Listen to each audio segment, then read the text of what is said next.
இப்போ அடுத்து நம்ம பார்க்கக்கூடியது வந்து வி- வாக்கிய அமைப்பு.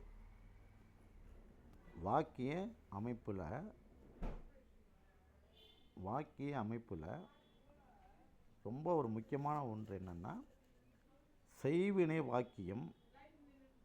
செய்வினை வாக்கியம்,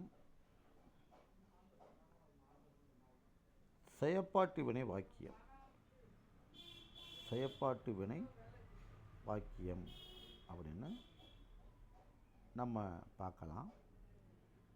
சில நேரங்களில் செயப்பாட்டு வினை வாக்கியமாக கொடுத்து செய்வினை வாக்கியமாக மாற்றுன்னு சொல்லுவாங்க.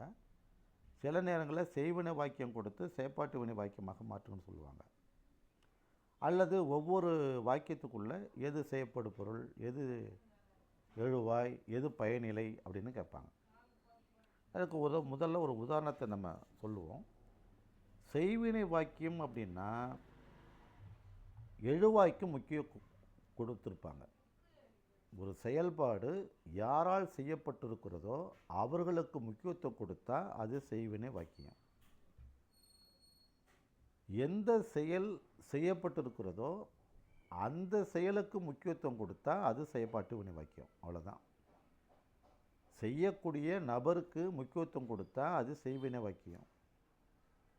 செய்யக்கூடிய செயல்பாடுக்கு முக்கியத்துவம் கொடுத்தா அது செயற்பாட்டு வினை வாக்கியம். இதை நம்ம அடிப்படையில் புரிஞ்சுக்கணும்.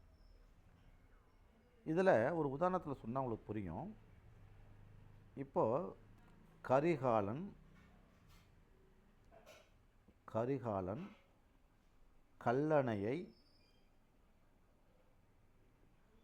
கல்லணையை கட்டினான் அப்படிங்கிற ஒரு வாக்கியம். இதில் பார்த்தீங்கன்னா கரிகாலன் என்பவன் ஒரு அரசன். அவனுடைய நீண்ட நாள் கனவு விவசாயத்துக்கு பயன்படக்கூடிய ஒரு அணையை கட்டுறது. அவன் கட்டுறான். இங்கே அணையை யாராலும் கட்டியிருக்கலாம். ஆனால் விவசாயிகளுக்கு அதிக முக்கியத்துவம் கொடுத்தது யார் அப்படின்னா கரிகாலன். இப்போ கரிகாலனை முன்னிறுத்தி தான் இந்த வாக்கிய அமைப்பு அமைக்கப்பட்டிருக்கிறது. கரிகாலன் தான் அந்த கல்லணையை கட்டினான். அப்போ கரிகாலன் என்பவன் யார் அப்படின்னா இங்கு எழுவாய். இப்போ அது நமக்கு தெரிஞ்சுக்கணும். எழுவாய் என்பது யார் அப்படின்னா, எழுவாய் அப்படின்னு யார் அப்படின்னா, எழுவாய் அப்படின்னா பெயர் சொல். அது ஒரு பெயர் சொல்லாக அமையும். பெயர் சொல்ல அமையும். வாக்கியத்துடைய முதலாக அமையும். பிரிதி பெயர் சொல்லாக இருக்கலாம். பிரிதி பெயர் சொல்லாக இருக்கலாம். பிரிதி பெயர் சொல்லாக இருக்கலாம். வாக்கியத்துடைய முதலாக அமைவது ஒரு பெயர் சொல்லாக அமையலாம், பெயர் சொல், அல்லது பிரிதி பெயர் சொல், அதாவது அவன், அவள், அது அப்படியும் அமையலாம். ஆனால் வாக்கியத்துடைய முதலாக அமையும். அதாவது செய்வினை வாக்கியத்தில் முதலாக அமையும். செய்வினை வாக்கியத்தில் முதலாக அமைவது எழுவாய். அடுத்து பயனிலை. பயனிலை அப்படின்னா என்னன்னு கேட்டால், அந்த எழுவாய் செய்யக்கூடிய செயல்பாடு. எழுவாய் செய்யக்கூடிய செயல்பாடு, எழுவாயினுடைய செயல்பாடு. இப்போ எழுவாய் என்ன பண்ணுறான்? கட்டுகிறான். எழுவாய் கட்டுறான். அவனுடைய செயல்பாடு என்ன? கட்டுகிறான். எழுவாய் என்பது கரிகாலன், அது பெயர் சொல்லாக அமைகிறது. அவனுடைய செயல்பாடு என்ன? கட்டுவது. அப்போ கட்டினான் என்பதுதான் பயனிலை. இங்கே கட்டினான் என்பதுதான் பயனிலை. அடுத்து இந்த வாக்கியத்தில் நீங்கள் படிச்சுக்கிட்டே வரும்போது மனசுக்குள்ளேயே என்ன, அது என்ன, ஏன், எதற்கு, யாரை, எப்படி என்று கேள்வி கேட்டு, என்று மனசுக்குள்ளே வினா கேட்டு அதுக்கு எது பதிலாக வருதோ, அதுதான் செயப்படு பொருள் அப்படின்னு பேர். செயப்படு பொருள் அப்படின்னு பேர். அப்போ நீங்கள் 3 தெரிஞ்சுக்கணும். ஒரு வாக்கியத்தில் எழுவாய் இருக்கும், பயனிலை இருக்கும், செயப்படு பொருள் இருக்கும். எழுவாய் என்பது என்ன? அது ஒரு பெயர் சொல். பயனிலை என்ன? எழுவாய் செய்யக்கூடிய செயல்பாடு. செய்யப்படு பொருள்னா என்ன? நீங்கள் மனசுக்குள்ளேயே என்ன, ஏன், எதற்கு, யாரை, எப்படி அப்படின்னு கேள்வி கேட்டு அந்த கேள்விக்கு அந்த வாக்கியத்தில் எது பதிலாக அமைகிறதோ அதுதான் செய்யப்படு பொருள். இப்போ எழுவாய் கரிகாலன் என பெயர் சொல். அவனுடைய செயல்பாடு என்ன? கட்டினான். அது பயனில்லை. கட்டினான் என்பது பயனில்லை. இப்போ கேள்வி கேளுங்க, என்ன கட்டினான்? கல்லணையை கட்டினான். இப்போ என்ன என்ற கேள்வி கேட்டு அதுக்கு எது பதிலாக வருதோ அதுதான் செய்யப்படு பொருள். அப்போ என்ன கட்டினான்னு கேள்வி கேட்குறீங்க, அதுக்கு எதுனா பதில்? கல்லணை என்பதுதான் பதில். அப்போ கல்லணை என்பதுதான் செய்யப்படு பொருள். இப்போ தாமரை படத்தை வரைந்தாள் அப்படின்னா தாமரை என்பவள் எழுவாய். அவளுடைய செயல்பாடு என்ன? வரைந்தாள். அது பயனில்லை. என்ன வரைந்தாள் அப்படின்னு கேள்வி கேட்டு அதுக்கு பதில் வருது இல்லையா? என்ன கேள்வி கேட்பீங்க? என்ன வரைந்தாள்? படத்தை வரைந்தாள். படம் என்பது செய்யப்படு பொருள். அப்போ ஒரு வாக்கியத்தில் எழுவாய், பயனிலை, செய்யப்படு பொருள் மூன்றும் இருக்கும் இல்லையா? இதில் எழுவாய்க்கு அதிக முக்கியத்துவம் கொடுத்தா அது செய்வினை வாக்கியம். அதுதான் செய்வினை வாக்கியம். அது இன்னொரு விஷயம் என்னென்னா, செய்யப்படு பொருளுடைய இறுதியில் ஐ என்ற இரண்டாம் வேற்றுமுறுப்பு வரும். இப்போ கரிகாலன் கல்லணையை கட்டினான். ஏன்னா கல்லணை என்பது செய்யப்படு பொருள், அதனுடைய இறுதியில் ஐ இரண்டாம் வேற்றுமுறுப்பு. தாமரை படத்தை வரைந்தாள். படம் என்பது செய்யப்படு பொருள், அவருடைய இறுதியில் ஐ என்ற இரண்டாம் வேற்றுமுறுப்பு. கண்ணன் பாடலை பாடினான். பாடல் என்பது செய்யப்படு பொருள். ஏன்னா என்ன பாடினான்னு கேட்டால் அதுக்கு விடை வந்து பாடல் வரும். பாடலை ஐ இரண்டாம் வேற்றுமுறுப்பு வரும்.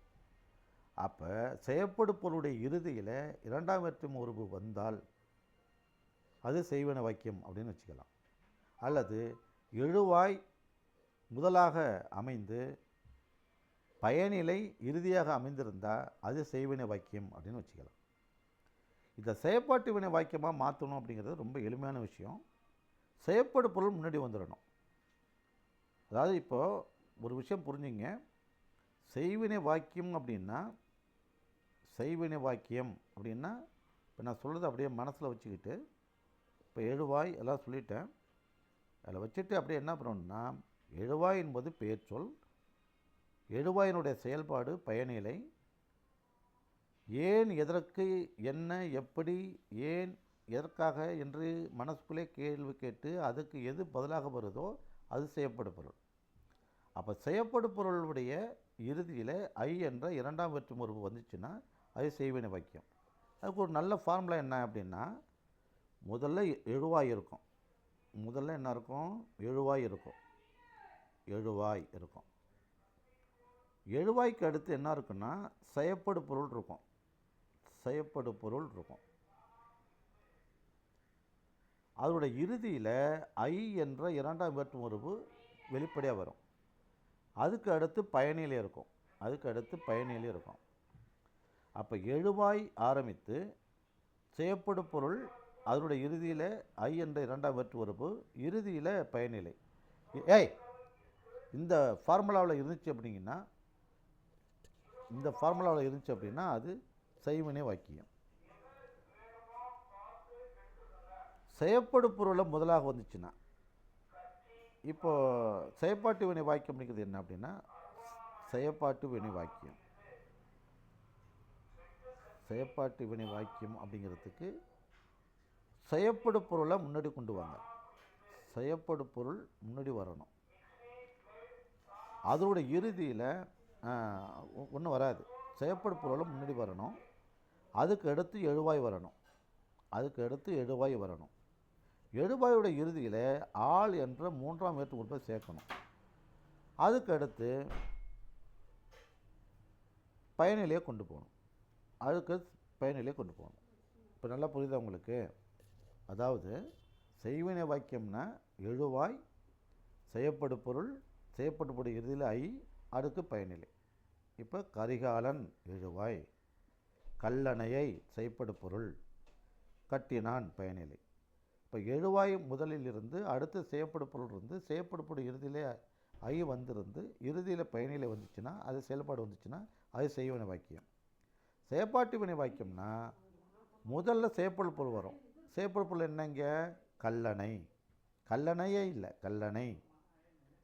அதுக்கடுத்து என்ன? எழுவாய், கல்லணை. எழுவாய் என்ன? கரிகாலன். கரிகாலனுடைய அடுத்து என்ன சேர்க்கணும்? ஆள் சேர்க்கணும். கரிகாலனால். பயனில் என்ன? கட்டப்பட்டது. அப்போது கல்லணை கரிகாலனால் கட்டப்பட்டது அப்படின்னா செயற்பாட்டு வினை வாக்கியம். இப்போ தாமரை படத்தை வரைந்தாள் அப்படின்னா செய்வினை வாக்கியம்.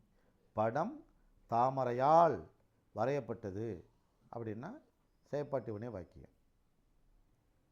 கண்ணன் பாடலை பாடினான் அப்படின்னா செய்வினை வாக்கியம். பாடல் கண்ணனால் பாடப்பட்டது அப்படின்னா செயற்பாட்டு வினை வாக்கியம். மீதமெல்லாம் அப்புறம் பார்ப்போம். நன்றி.